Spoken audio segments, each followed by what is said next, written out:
Occult Confessions is brought to you commercial-free through the generous support of our patrons. Visit occultconfessions.com and click on Donate to help keep the history of the occult on the digital airwaves. I begin my cultural history courses by reminding my students that we can't speak in general terms about any group. All women, all men, all Scots, all Australians, all black people, all white people. All people are unique, and hateful thought begins by generalizing and then othering. To that end, I think it's important to say that not all white people are racist. Today, we'll begin a conversation about some white people who are definitely racist. But I disagree with some ideologues on the far left who argue that all white people are inherently racist. That having been said, and knowing that there are some white people in the world who hold racist views and have committed crimes against humanity based on those views, it becomes incumbent on white people to oppose white supremacy wherever we encounter it. White people shouldn't feel guilty for anything we discuss in this episode, but they should be aware of it so that they can do something about it. It's a bit like having a crazy uncle who's going around setting fire to everybody's azaleas. We'd be worried the rest of the neighborhood thinks we hate flowering shrubs too, or that we at least condone our uncle's behavior. We might not feel responsible for all those burnt flower gardens, but we would feel responsible for getting our uncle to quit, or at least helping others to understand that we're not on board with this whole anti-azalea ideology. Not knowing our uncle is up to this destruction of plants and property is in a certain way worse, because our neighbors are glancing bitterly at us and we don't know why. In the case of white supremacy, the stakes are, of course, considerably higher, and the crimes much more horrific and deadly than azalea abuse, which makes it that much more important that we speak out against these hateful philosophies. Let's continue that work now, here on Occult Confessions. I am your host, Dr. Robert C. Thompson, the Supreme Hierophant of the Secret Order of Alchemical Actors, joined this day by our Grand Master of the Order, Olivia Litterall, bookending our cult conversation. Hello! Welcome back. How are things? It's me, and I'm here. That's how things are? Yep. Things Very are coming musical. up, Olivia. Oh, we can't do that. Well, you can do a couple lines. Oh, yeah, you're right. And you may remember our shepherd of the verse, Sam Steen. How's it going, everyone? Good to be back. And Sam, you've undergone a religious conversion since last we spoke. I guess like And a degree. deconversion. I don't even. Deconversion, Yeah, yeah. deconversion, and now I'm just chilling. Yeah, because our listeners know you from our Jesus episodes. Yeah, I was Jesus. I was like the confused and concerned Protestant boy. Because like at that time, I was coming to Rob on a regular basis, being like, I don't know anything. Like my religion seems wrong, but I like my religion. But then I did 2 years at Salisbury, and I got my philosophy degree, and far more questions and far more arguments came up for alternative religious ideals, alternative philosophical ideas. And I just went, I believe in God, but I don't know what that means. And I don't know anything about this Jesus guy. And I need to hear more about it. You know, I looked into textual criticism a lot. I like Bart Ehrman, and he basically just kind of blew the Bible open for me as far as inerrancy goes. And now I'm here doing tarot in my free time. Nice. I mean, here's the thing. I want to say this so that everyone hears that listens to this show. I did not deconvert Sam Steen. Listen to his story closely. We talked, and then he left, and then he took philosophy classes, and then he changed his mind about this. I'm not here to turn Christians. I can be a witness. I was in your office many a times when Sam would be there being like, Rob, I don't know about this. Yeah, it's frustrating. Yeah. Like, doubt. Doubt is frustrating. So is that movie with Philip Seymour Hoffman. Rip. Let's get into it. Let's pledge it out. We, the members of the Secret Order of Alchemical Actors, do solemnly commit ourselves to a full and honest telling of the history of the occult as far as we know it. Do that voodoo that you do so well, Olivia, and open the Order of Confessors. We're opening. We're opening. It's open. We're opening. It's open. We're opening. It's open. It felt urgent and then celebratory. That's kind of how I feel like a lot of times. That's how your day is? Yeah. Urgent, but then celebratory. Let's welcome some patrons. Rogue S, Lumber L, Simon G, Mr. Panky, and I'm not going to finish the rest of your name, Mr. Panky, and you know why. But I love you. I do love you. Harry B, Patty W, Brianna G, and most recently, Ever, who left us a lovely note on Patreon. Thank you, Ever. Thank A you. little bit of love for you all. Blue Lodge on the, apples, said A+, plus. We haven't had that in a hot second, right? Yeah, but not only that, it's 3 pluses. A+++. Oh, wait, You could that have was spared 4. a I few can't more count. pluses. Like, if you're already given 3, Hey. why be greedy? I know, I shouldn't. Sam I'm is not here greedy, enough Blue to I will make. take all the pluses, all the love it. Olivia accepts your offer of pluses. And I accept your offer of stars on Spotify. You guys have been helping us to keep pace. We are desperately chasing after that unnamed conspiracy podcast who has still more reviews than us. But we are chasing him down. We're going to catch him. I feel it. I feel it's going to happen. I want to also just give a shout out and some love to our design contest winners. We had some wonderful pieces of art sent to us, and we're going to be turning this into some new merch and sending it out to patrons and friends and making it available on the website. That is Terry Frew, my buddy Terry, who actually came to the college and did a workshop here with my students last semester. Terry is fantastic. Josh Russ, also fantastic. And Mr. Leslie Sims from across the ocean. Appreciate it. Beautiful lizard, snake, and occult-based art from you all. Y'all crushed it. Yeah, thank you so much. All right, Olivia. We're closing. We were open and now we're closing. We're closing. It is closed. All right, Sam, you're going to have to be patient with me because I have to explain white supremacy. I believe it's incumbent on me before I get into the Christianity, and I know you're excited about Christian identity and all that, but let's do the clan first, shall we? Let's do it. Boo. Yeah, Olivia will provide the sound effects. So the number of people who belong to a Christian identity church is difficult to estimate, in part because so many are so far in the cultural underground. There may be as few as 2,000 or as many as 50,000. As I said to Sam, to understand the history of modern Christian racism, though, we have to start with the history of organized racism in the United States, the birthplace of Christian identity. Certainly racism exists in other parts of the world, but we hold the unique title of having invented Christian identity. To a certain extent. The UK is to blame a little bit. We'll get there. Yeah.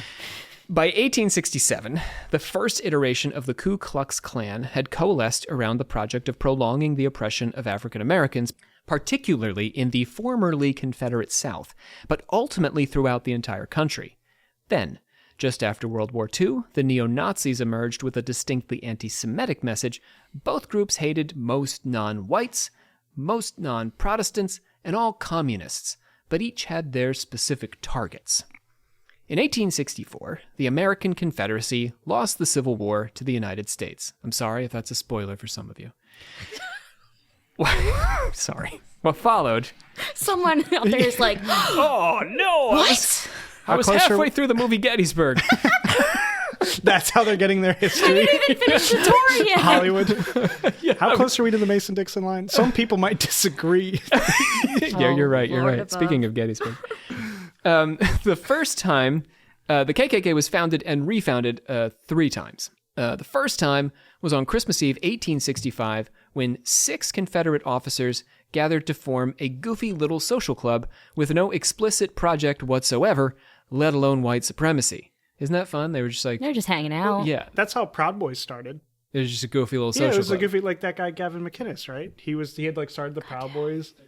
Yeah, he had started. It was just like a men's club. That's how he had talked about it. And now they're like fighting Antifa in the streets and stuff like that. Or so they say. Yeah. Anyhow. What was I going to say? So that's just goofy little social club. Within 2 years, though, this club had metamorphosed into a channel for supremacist rage and racial violence. So similar path. They terrorized black voters and white advocates for African Americans' rights. They targeted black teachers, black leaders, politicians, hosted lynching parties where they advertised in local newspapers and sold refreshments. Horrifying. And sold refreshments. Yeah, seriously. They had like popcorn and stuff and killed people. Yeah, it's like... That's like... Take your family out to the theater. No, take your family out to a lynching. To a lynching. Yeah. That, yeah. Yeah. I mean, I guess you can think about it a bit like public executions, but that was a literally medieval practice. And these people are guilty of nothing. So, yeah. Anyhow. They burned black churches and schools, shot into homes, and were responsible for hundreds, if not thousands, of murders in the course of only a few years. I got to put an asterisk on that. I was talking about those medieval executions. Those old people were often also not guilty of anything. If we think about the witch burnings and all. Anyway. I feel like they at least had a pseudo trial. Yeah, there was something to it. There was some kind of effort. like, this is just like straight up grabbing people and Well, I mean, they're lynching guilty them. of the crime of being black. Sure, Yeah. but there's no like even fake like resemblance of like of a justice. It's often being system. black and aspiring to any kind of leadership or being in the wrong place at the wrong time. Right. Asterisk on that. It is not a crime to be black. Yes, Yes, we firmly Yeah. believe that here on Yeah. the Cult Sam is not Confessions. suggesting. Where were we? Yeah, we got to be real careful today. Their darkly absurd lynching parties suggested the Klan's weakness. They were so egregiously and flamboyantly evil that they prompted an enormous backlash. I mean, we're sitting here saying this ghoulish, but in 1870, people were like, that's horrible and ghoulish. So it's not just us looking back. It was horrible at the time. Nobody was looking at it and saying, oh, yeah, of course. Yeah, you can't say they're from a different time. Right, no, they know. were not. The people at that time were disgusted by this. So there was a huge backlash. Democratic politicians ended up having to distance themselves from the Klan as such. In 1871, President Ulysses S. Grant signed the Ku Klux Klan Act, which captured and prosecuted Klan members as insurrectionists. Whoa. Yeah. But the damage had already been done. By 1877, the Klan and other secret supremacist groups they inspired had helped to install the Democratic Party, which at the time was the party of white supremacy in the state governments of North Carolina, Virginia, Georgia, Texas, Arkansas, Alabama, Mississippi, South Carolina, Florida, and Louisiana. So when we think about Jim Crow laws and all that kind of stuff, it's difficult to separate all that legislation, because that was all legislated, from the KKK and their activities up through 1871. So nice try, Ulysses S. Grant. Nice try. Otherwise, you were pretty cool. And that tomb's really neat. That tomb is pretty sick. Yeah. And his autobiography is actually pretty cool. Anyway. The first Klan did not actually wear the now iconic white robes or burn any crosses. So the 19th century Klan was not engaged in any of that kind of activity. They were up to their own weird, awful stuff. In 1915, William Joseph Simmons revived the Klan and based his image of what the Klan would be on historical accounts of the 19th century Klan, but also the fictional The Klansman, a historical novel of the Ku Klux Klan. This is where the robes and the crosses came from. It's actually a fictionalization of the Klan. Is this like also with, what is it, A Birth of the Birth of a Nation? Nation. Okay, yeah, The because I Birth know of the that was Nation. like a big thing with, which I don't know if anyone's ever seen. I, for a class, had to YouTube it. watch. Yeah, we had to watch a lot of it, and it's like, it's very painful. D.W. Griffiths is largely responsible for popularizing the book with his movie, Birth of a Nation. Okay, so it is the same. Gotcha. Yep. Birth of a Nation is regarded as one of the most innovative and horrifying movies of the silent era, sort of like Leni Riefenstahl's Nazi Triumph of the Will.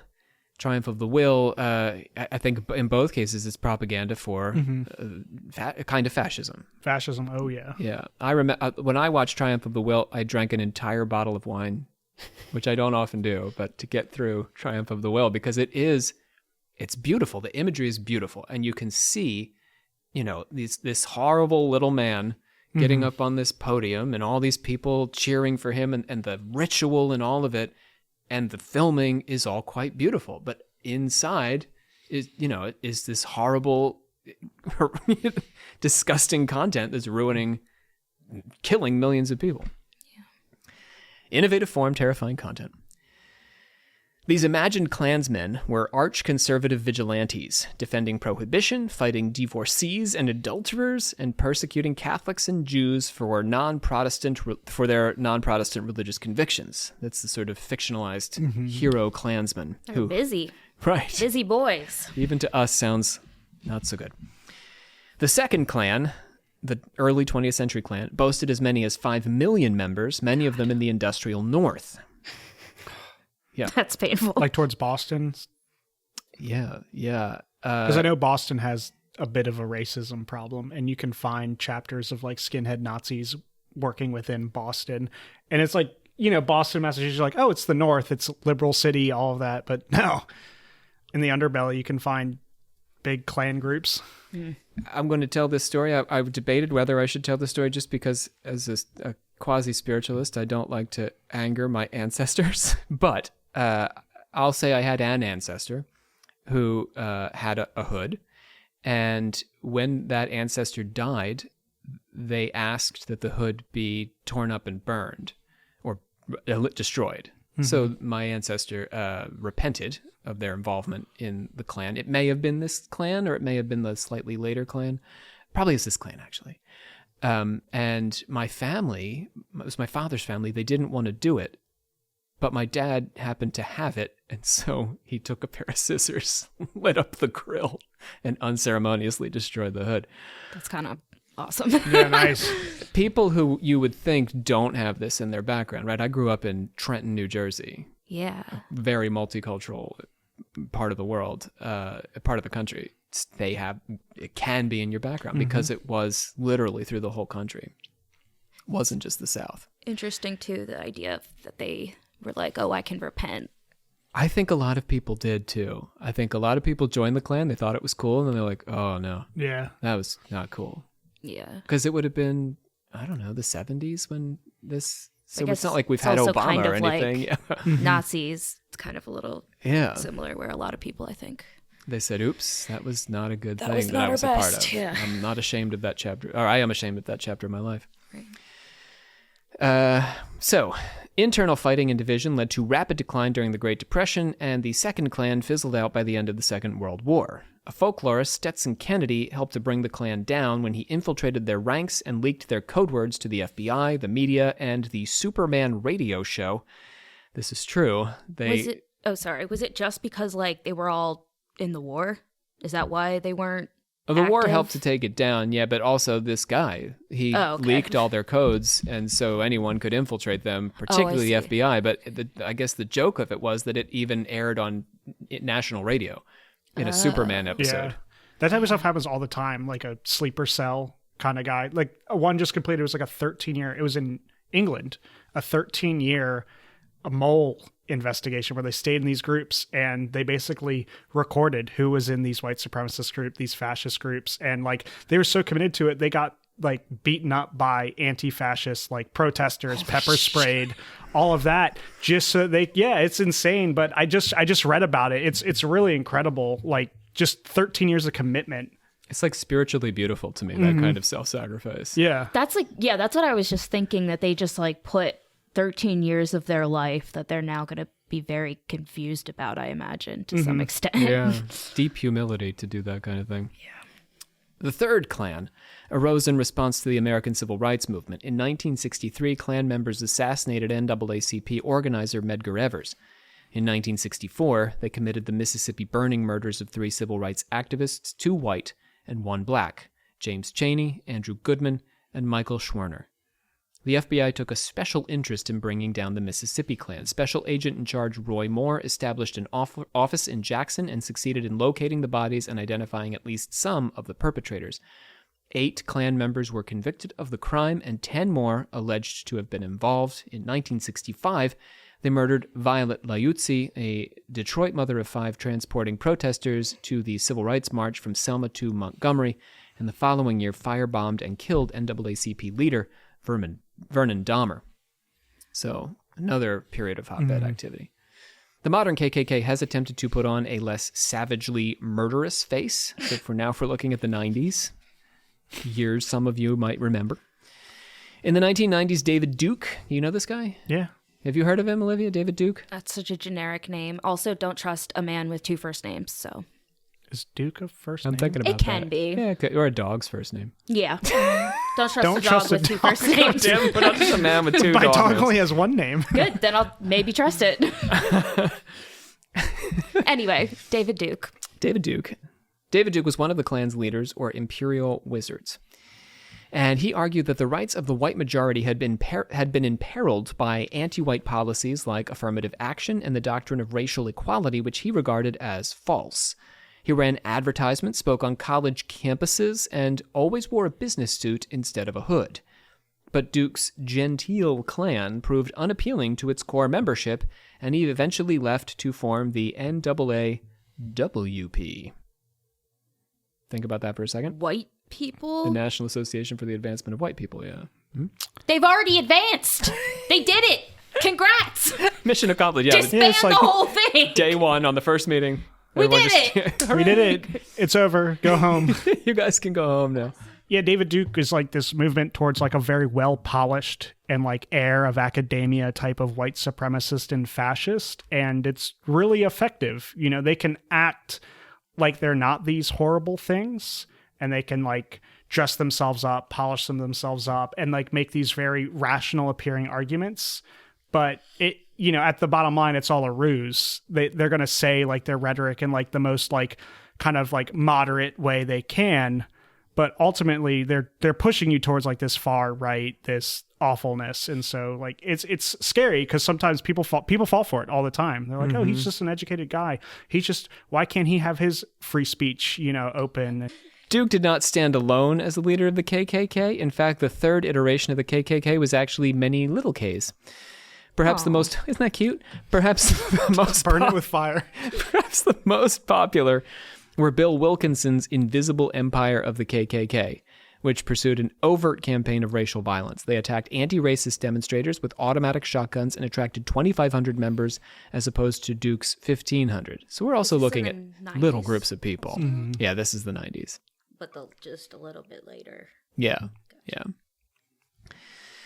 But Wilkinson, it turns out, was an informant for the FBI. Oh. And according to FBI reports, up to a fifth of the entire Klan, let me say again, there were only 4,000 of them, really. Up to a fifth of them were informants, resulting in a culture of paranoia that remains a hallmark of white separatist underground to this day. Jeez. It's still the case that if you read like about the Ruby Ridge massacre and stuff, there's a lot of interrogating of new members and people who try to join these Christian identity groups, whether or not they're informants and FBI agents. Yeah. The assumption is always that you are. Everyone who says, hey, I'm really interested in your supremacy, they're like, so you're probably an FBI agent. Because actually you probably are. Odds are you are an FBI agent. We got 5 guys standing out there. One of them belongs. That's not like creating a culture of like delusion and paranoia at all. Yeah, I mean, if you go to one of those rallies, you probably look out at the crowd, and half of them are just there for the government. They don't believe. They're there to spy on the other half. Then it's kind of like, I don't know why that makes me feel weird. Because it does. The government sort of makes them look like there's more of them. That's what I'm getting at. Like they're making it seem like a bigger thing. Not that it's not a big thing, but they're just adding to the facade of it being a large. I mean, they're capable of doing some terroristy stuff. I shouldn't say terrorist stuff. Yeah. So that's why the FBI, I think, keeps such close tabs on them. It's the violence they're capable of. Can they not have less people keeping tabs, I guess? I'm like, no? Does Once you're everyone in, have like a buddy? Maybe it's like, you send in George, and George is like, I'm with them now. And then George's like, I can't get out. I need some help. And then you send in Pete, and then he gets stuck. And then John's following. All right, you want to be a part? You need to recruit 2 other guys. And he just keeps pulling in more FBI agents. Just flirty fishing FBI agents. In 1959, George Lincoln Rockwell founded the American Nazi Party. He was by no means the first fascist in the United States, though. In the 1930s, William Dudley Pelley amassed over 15,000 silver shirts. The silver shirts did not invent anti-Semitism, which is fairly ancient, and they didn't even bring it to the U.S. Henry Ford and his Dearborn Independent is largely responsible for popularizing anti-Jewish propaganda in industrialized America.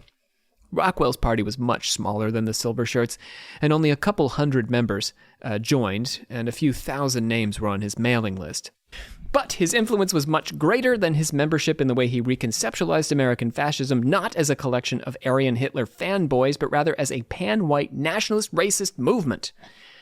Although Rockwell made overture to sympathetic organizations, many considered his Nazi fascism un-American. Imagine that. His influence was largely ideological rather than strategic or practical. He was born in Bloomington, Illinois, way back in 1918. His parents were both performers. His father was an English-Scottish vaudeville comedian, and his mother was a German-French dancer. He studied sociology and philosophy at Brown before enlisting in the Naval Air Corps as a pilot flying anti-submarine missions in the South Atlantic and Pacific. Got involved in politics after the war as part of the campaign to have World War II General Douglas MacArthur elected president. He was inspired by the anti-communist speeches of Joseph McCarthy and the anti-Semitic newspaper Common Sense, and came to believe in a global super-conspiracy managed by a secret group of Jewish communists. Hitler... cultural Bolshevism or whatever it's called. That's what... Yeah, I guess. Yeah, well, now it's like Jordan Peterson is talking about, like... You mean he's anti-cultural Bolshevism? Yeah. Yeah, Jordan Peterson. He's like the cultural Marxist. It's just the same thing. Yes, Bolshevism no longer makes any sense, I guess, to people. But for some reason, we all have read Karl Marx these days. No, we haven't. Hitler. It's not fun to read. No. Hitler, said Rockwell, who had incidentally actively fought for the Allies against Germany. Remember, Rockwell fought for the Allies against Germany. And he said, Hitler truly understood the Jewish menace, but the Jews had subverted his plans by fooling the Americans and British into fighting against him. So I guess he's regretting that he had been fooled into fighting Hitler. Dang, some people regret being fascist. Some regret being fighting fascists. Yeah. That's not how we remember the greatest generation, is it? After a series of dream encounters with Adolf himself. Okay. Sam needs me to say that again. Drop that. I'll say it one more time. After a series of dream encounters with Adolf Hitler, Rockwell decided to take his theories public. Somebody on iTunes or something's like, I don't like this show. Rob repeats himself. I only repeat myself when it's important, man. Or when I'm like, excuse me, what was that? I repeat myself on command. Otherwise, freaking iTunes. In July 1958, he led a protest of the so-called Jewish menace at the White House. In October, a synagogue was... Olivia can't take this. Sorry. It's funny. I just am like... Oh, God. It's weird to think about, yeah. In October, a synagogue was bombed in Atlanta, and Rockwell's supporters were captured nearby, leading to a mass backlash against Rockwell that forced him briefly underground. He reemerged defiant, recruiting a team of fascist cosplay stormtroopers and mounting an illuminated swastika on the roof of his house in Arlington, Virginia, a suburb of the District of Columbia. He got them from underground? Well, I mean, they weren't like turnips. I know. You don't just grow racist stormtroopers underground? I think that's the plot of one of the Star Warses. Yeah. Savannah, you need her to weigh in on this. Well, we'll all just agree that was definitely the plot of Star Wars 8. The Star Wars-ing. I was like, which The turnip menace. The turnip man. That's good. The clone turnip. Anyway, he opposed the civil rights movement, of course, on the grounds that African Americans had been fooled by the Jewish conspiracy into believing they were equal with whites, and then grew violent as a response to this supposed misconception, resulting in gradually mounting societal breakdown. So the Jews are behind everything. Yeah, I was about to say, I love how they're still blaming the Jews, Jewish yeah. people, even for their own racism against black people. Why Jewish people? Like, why not Because history. I guess it does have an ancient province. If you're going to blame somebody, it has that I don't know. Like, what if it was vintage racism? Yeah, what if it was like the Mongolian globalists? But they're not around. They're just in the steppe lands north of China. Like, who cares? Nobody's worried about the Mongolians. It seems nice. I mean, peaceful. Yeah. Americans aren't racist, against Mongolians because they don't see them. You're only racist against people you see all the time. I guess that's the Jews. They're in so many Western communities in Europe and then in the United States. So you can point the finger. In September 1962, he awarded Roy, which you shouldn't do. Don't do that. Keep your fingers to yourself. Keep your fingers to yourself. And never mind. Leave the Jews alone. Please, for the love. It's enough already. They've taken so much. In September 1962, he awarded Roy James, one of his stormtroopers, a medal for punching Martin Luther King Jr. in the face in Birmingham. Okay, well... While he spent most of his fascist career... I mean, what does that medal look like? While he spent most of his... Who prints that medal? Anyway, while he spent most of his fascist career attracting attention to his views in the late 1960s, he began to turn toward organizing and electoral politics, but his plans were cut short when he was shot by a sniper, leaving an Arlington laundromat in August of 1967. I'm happy with that. Okay. You're welcome. Spoiler alert. One thing right in history. Nobody made that movie. Okay. I'm sure. I wonder what happened to that guy. That guy probably went to jail, though. You can't just snipe people. Yeah. Yeah. Well, I mean, Maybe he had a light sentence. they were like, Well, imagine. What if he just vanished? Ooh, Or that's he's cool. a time traveler. what if he also worked for the FBI? So George Rockwell was going to like take over America, and this guy time traveled back like the Terminator and eliminated just him. sniped him. Good. Not on my watch. Yeah, I love it. So Hitler really was killed, and that like we all time traveled back to kill Hitler. That really happened in America. It's all coming American together. Hitler was shot. It's possible. Yeah, I don't know if it's time possible. machines only work in America, and you can only time travel in America. I Because thought of Mormons. Hitler was It's because of the It's the Mormons. Mormons. in Antarctica You still. want to blame someone? It's Blame the Mormons. They Well. know. They know where the Holy Land is. It's the place where time travel works, and it's Utah.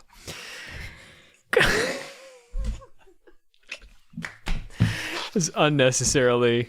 We're being unnecessarily hostile to Mormons. I am. I'm sorry. I apologize to the We Church of love- Latter-day Saints. I love some Mormons, you know? Christian identity wasn't born out of the Klan or American Nazi Party, but it was fertilized by the culture of racism fostered within these organizations, which allowed it to grow and thrive on American soil. Historian Nicholas Goodrick Clark tells us that the origins of Christian identity go back, like so many institutions in the US, to the UK. In the early decades of the 19th century, John Wilson and Edward Hine, among others, preached that ethnic Brits were descended from the 10 lost tribes of Israel, a view that came to be called British Israelism. Oh, Lord above. Here we go. Yeah. You're not listening to an OC episode unless you're getting some of this fun. Yep. British supremacy on the global stage as an imperial power demonstrated that the British were, in fact, the chosen people of God. I mean, look at how long Queen Elizabeth lived, 96, girl. right? If that's not a sign, I don't know what is. Isn't the oldest person in the world black, though? Yeah, she was like 100. Is she still alive? Really? Yeah, She was like 113 or something. Yeah, Wow, she was good for her. black. Where did she Yeah. live? So In the Oh, US? I don't know. it must have been. It had to have been the U.S. Maybe. I You think would so. Someone Google We're it. being and a little comment it. arrogant about This is that, like- but, Yeah, I I know. remember Our seeing diet that, does yeah. not is not conducive enough. but it's possible. Maybe she just ate her own way. Anyhow, British supremacy. Oh, what was I saying? The British 10 tribes in the UK and America should join, they said, the 2 not lost tribes of Jews in Israel to reclaim the Holy Land and fulfill God's plan. Well, this seems like an odd start to a movement that would target the world's Jews as demonic conspirators. There were some quirks to British Israelism that opened that door. First, John Wilson believed that the Jewish tribes of Judah had intermarried with the Edomites, a spiritually inferior group.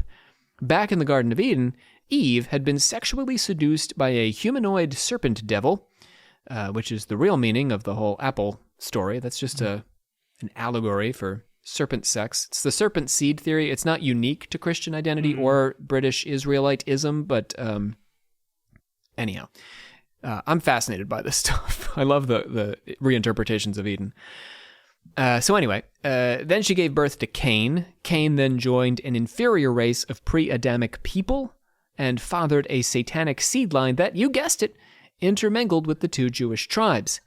The 10 lost British tribes, by contrast, preserved their pure blood. Since they believed themselves to be the true Jews following the ideology of British Israelism, Christian identity followers observe the Jewish Sabbath and Purim and give their children Old Testament names and observe the dietary laws of Deuteronomy and Leviticus. All I can think about right now is Jesus with like just the worst British accent. Well, because of British Israelism, though, I mean, we just need to really let this sink in. Christian identity, white supremacists observe a lot of Jewish tradition. Well, I also, like, as soon as you started bringing up, like, the Cain stuff, it reminded me of just, like, in school how we would learn about, like, they would say like, black people, like, a reason for enslaving them was because they had the blood of Cain, that they... Yeah, that was one argument. So it's interesting to me that they're also, like... The Jews the are Jewish lumped in the same connection, way. and then Yeah. it's just like, it seems like it's just... Also, where's Abel? Fuck him? He died. He died. Oh, but yeah, but Cain like, killed him. He didn't have time to reproduce. Is that what you're saying? Probably I guess, not. He was so yeah. pure. He died a virgin. Mormons have a similar theory. Like, there's like an old Mormon cartoon that basically says there was a battle in heaven, and those who sided with the devil were cursed with black skin on earth. Jesus Christ. Yeah, it's like, Yeah. Yeah. Sorry, Church of Jesus Christ of Latter-day Saints. Scholar Matthias Gardell identifies two variants of Christian identity. Hardcore believers hold that Jews are literally the progeny of Satan who made war with God in space. Softcore believers are willing to accept this as allegorical. So, I'll accept this, but only as an allegory. not substantially better, yeah. The hardcore believer holds that the white person's bodily fluids need to be protected from those of the other races since only the white race contains the divine spark which is passed through the generations. Interracial marriage kills the spark and is considered an egregious sin. The softcore believer views the Luciferian space battle as a metaphor for God's preference for Jacob over Esau. Esau was Jacob's brother, who was sexually attracted to the mongrel races. I'm quoting there, mongrel races. Esau's children, Edom, or the children of Edom, have been in a constant battle ever since for supremacy over God's favorite people, the children of Jacob. During the apocalypse, God will wipe out the race of Edom, and Jacob's race shall inherit the earth. In the meantime, the enemy reigns and has, since the Jews took control of the Roman Empire and used the empire's power to distort Christian teaching, removing the doctrines of Arian Jesus and all of this bloodline stuff from the Bible. Got me? Yep. sure. Following that? Okay. I don't want to lose you anywhere here. No, this sucks. Yeah. Jews have controlled mainstream Christianity ever since, and Christian identity believers look forward to the day when they can assist God in a racial cleansing of the earth. So only Christian identity has the true Christianity. All other Christians are faking it, and they may not even realize it. The movement's anti-Semitism was promoted most successfully by William J. Cameron, who worked for Henry Ford as his press relations manager and was the editor of Ford's anti-Semitic magazine, The Dearborn Independent. As editor, Cameron was responsible for introducing America to the false protocols of the Elders of Zion, which introduced the idea that a conspiracy of Jewish people was secretly manipulating world events. Cameron's ideas inspired Pastor Wesley Smith, who founded the Anglo-Saxon Christian congregation in Lancaster, California. Smith preached that the white race were originally divine beings who assisted God with his creation until Lucifer and his demons attacked Earth in their spaceships. The whites helped to bring Lucifer down, and some of the demons that fell to Earth survived. The African races fell with the demons as their servants, and the Jews were the demons' children. White Aryan descendants had a responsibility to fight and overcome the inheritors of the pre-Adamic bloodline and the impure Cain bloodline. Smith interpreted the Whore of Babylon from the Book of Revelations as a metaphor for the Jewish conspiracy, which has enslaved the white world economically and would be destroyed in an apocalypse. He founded the Christian Defense League and chose Richard Butler as its first president. And Butler is where we pick up the story. Butler's born in Colorado in 1918, studies aeronautical engineering, and takes a job with the Consolidated Vultee Aircraft Company, who posted him in Bangalore, where he worked for the Royal Indian Air Force during the Second World War. Despite working on the side of the Allies, much like Rockwell, he sympathized with Hitler. What is this?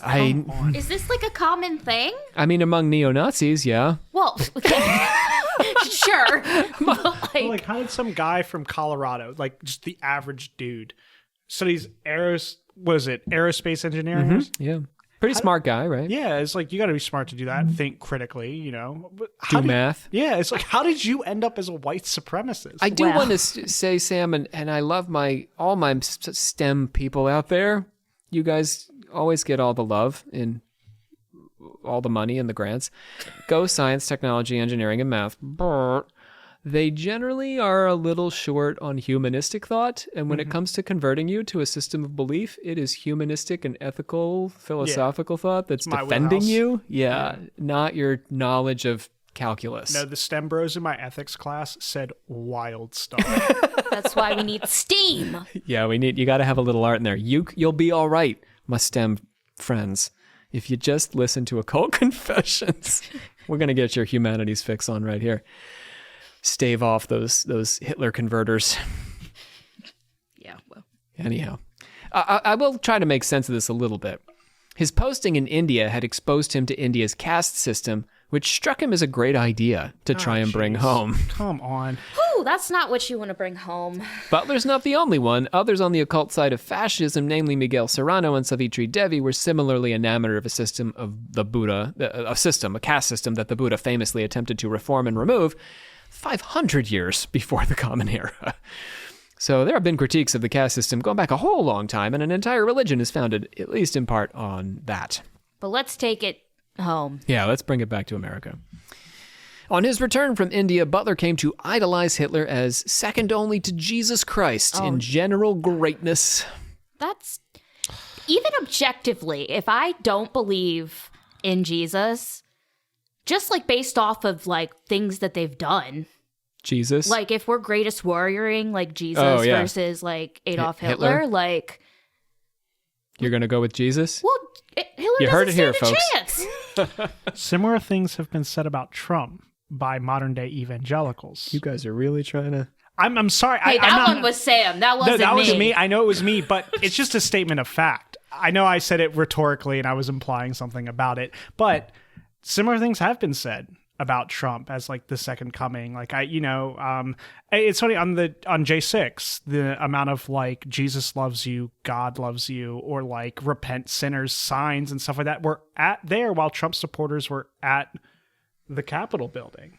You know, it's like, whoa, it seems like white Christians have this weird thing where they love to raise up a politician, not with Jesus, because ideologically they can't do that, but as close as they can get to Jesus comes first. Yeah. But you know who's second? My guy. My guy. Yeah. While working for Lockheed Martin on the L-1011 jumbo jet, 1011, I don't know, he used his pilot's license to begin making regular flights to the Pacific Northwest, where he fantasized about establishing a white homeland. His dream came to fruition when he retired to the Northwest at 55 and in 1977 founded the Church of Jesus Christ Christian and the Aryan Nations Compound on Hayden Lake in the panhandle of Idaho as a white racial utopia. Still, they can keep the panhandle. Yeah, I don't well, want to go I mean, to, that is the hotbed of all of this activity. Idaho. You don't want to go to Idaho, but because this is where it's at. Not all of Idaho. It's a lovely potato-laden state, but yeah, the Panhandle. Here. There's a lot of this going on up there. On the compound, members observed strict sexual roles, with women doing the cooking, cleaning, and nurturing, and the men carrying the guns. Oh, of course. Yeah, that's just standard kind of like.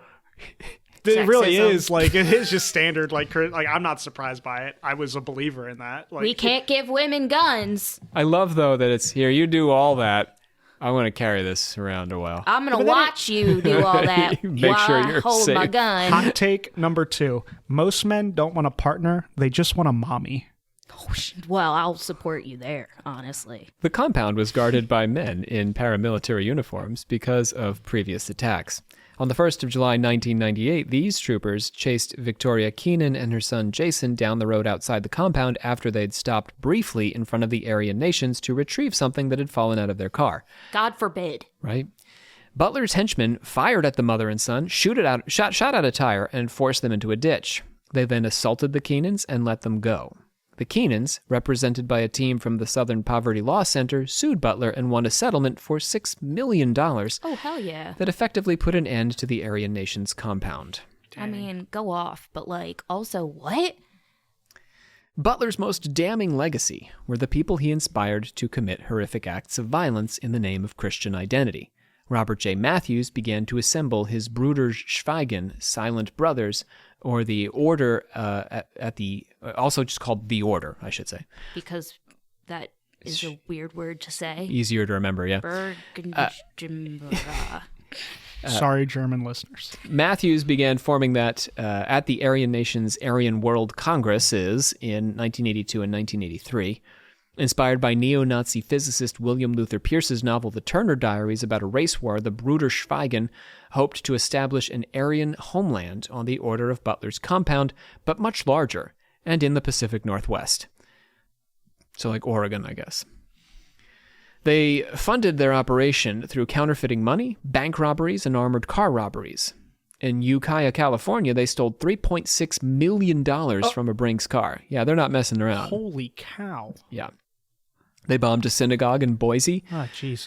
And I think most famously murdered talk radio host Alan Berg. Berg was ethnically Jewish. Familiar. That sounds so familiar. The movie Talk Radio, I believe, is about him. Oh, I don't know. About this story, anyway. It's a fictionalization of this. I think it's Oliver Stone. Berg was ethnically Jewish and outspokenly liberal, which made him a target for the order. David Lane and Bruce Pierce were convicted of violating his civil rights, also of conspiracy and racketeering, but not of homicide, and they were sentenced to 190 and 252 years in prison, respectively. David Lane may sound familiar from our earlier episode on the neo-Nazi occult for founding a pagan white supremacist order from prison. In June 1984, Order member Tom Martinez was arrested for passing counterfeit bills at a liquor store. When Matthews told him of his plan to kill the liquor store owner, Martinez gave himself over to the FBI and became an informant. Are they doing like specifically criminal activity to get money because they can't do anything else? They're raising money. Well, I guess they think it's the quickest way to raise money. They don't. YouTube wasn't a thing. Or Indiegogo. Well, I'm just like, You couldn't podcast. They couldn't have a insert Patreon. Kim Kardashian being I don't think Patreon. people just don't want to work these days. Yes. Yeah. They couldn't start an Instagram. Robbing banks is a full-time job. It takes up your time. Anyhow, my buddy Martinez here, not my buddy, but he did become an informant and brought the organization down. Matthews died during a shootout at his home on Whidbey Island outside of Seattle, where federal agents set fire to his house. His death day, December the 8th, has since been celebrated as the Day of the Martyrs by white nationalists. Of course. Wait, can federal agents light a house on fire to get a bad guy? Like, that doesn't seem like something they can do. It was a different time, man. Like, who's to say how I don't know, fire I feel like starts? they would do it today, and there'd be videos of it, and then, like, we'd all be outraged online. And then, like, after a week, the news cycle would go through, and we just wouldn't talk about it anymore. Well, I mean, you have to bear in mind, this is, 1984? So we're going to, still ahead of us is all the business in Waco and, Ruby Ridge, and there's going to be a lot of these conflicts. The guy that wrote Behold the Pale Horse, with Milton Cooper, is going to die in a shootout with federal agents. Like, it's just what happens in the 90s. So this is one of the first. And the fucking LA race riots started in the 90s. Oh, that's true, yeah. That's all I have to say on the subject of Christian identity. Final thoughts? Olivia, you go first. Sam has so many things to say. I'm just trying to think back. Well, because we both come from church backgrounds, different church backgrounds. Mine was just Methodist. It's pretty lax. But I was just I feel like the racism was super, there was 100% racism in the church growing up, I remember, but it was low key. Well, I don't want to imply that Christians as a matter of course were racist. This is a specific sect of Christianity. I'm just saying, I feel like that's a thing, though. Yeah. And Christianity is often, the black church is a huge part of Southern culture. But that's why I think and Northern culture. I just remember there were literally black people in our church growing up that got pushed out, basically. Oh, wow. Yeah. But they did it in such a way where they were oh, well, you can't be part of the youth group leaders. Oh, you can't do this. Oh, you can't do that. And then they just kind of they got the hint. Left. Yeah. But so you think that some of this Christian identity thought undergirds that? Or they're just being I think racist? A lot of it, lends. If you were a pool club or a tennis club, would it be any different?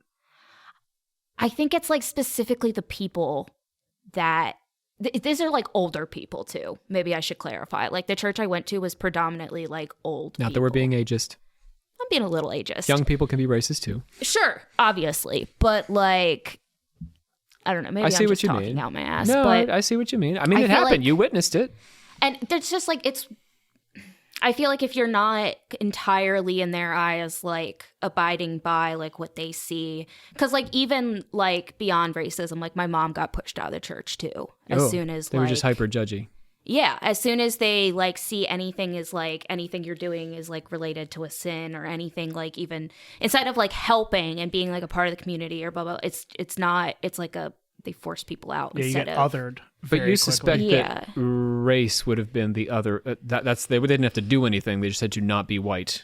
And it wasn't. I don't even know if it was like related to ideology or if it was just them being older people from the Eastern Shore being like, we don't like you. It's kind of hard to like, but it was stuff like they wouldn't give a reason why like they couldn't do certain things for lack of like a better, because like my mom was really close friends with them and it like, I don't know, it was like a whole thing. But I see what you mean. Yeah, it's interesting. Like, I guess I don't see like, we don't see like the shootouts and stuff like that anymore, and I don't see like overt Christian identity, but I see things similar to it. I think I talked to you a little bit about this before, Rob, when I just kind of popped in that one day. I had attended this men's Bible study. It was a Protestant Bible study. I would describe it as evangelical. In Eastern Shore of Maryland. It like the town like a little bit south of Salisbury. I forget the name. We don't want to call them out completely, so yes, we'll leave the. They will not. damn, should I be calling out the church? No. They will not be listening to this podcast. Fair enough. Still, we don't want to libel charges. You will see like this because like at the base of a lot of like white supremacist stuff is a revisionist history, outright conspiracy theories, and like an inability to have rational conversation. It doesn't matter how many times I debunk a white supremacist on their made up history, on their weird like measuring skulls, their pseudosciences and stuff like that. It's not about the content of what they're saying, but the act of saying it.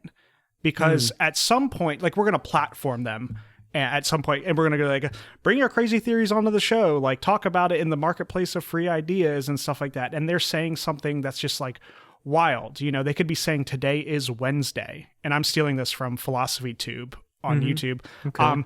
They could be saying today is Wednesday when it's inappropriate to say today is Wednesday. Because it's not Wednesday. It's not Wednesday. And they're wrong. And they know that it's not Wednesday. They'll go like, oh, today's Wednesday on that talk show. And there's some guy in Iowa who hears that and goes, oh, today's Wednesday.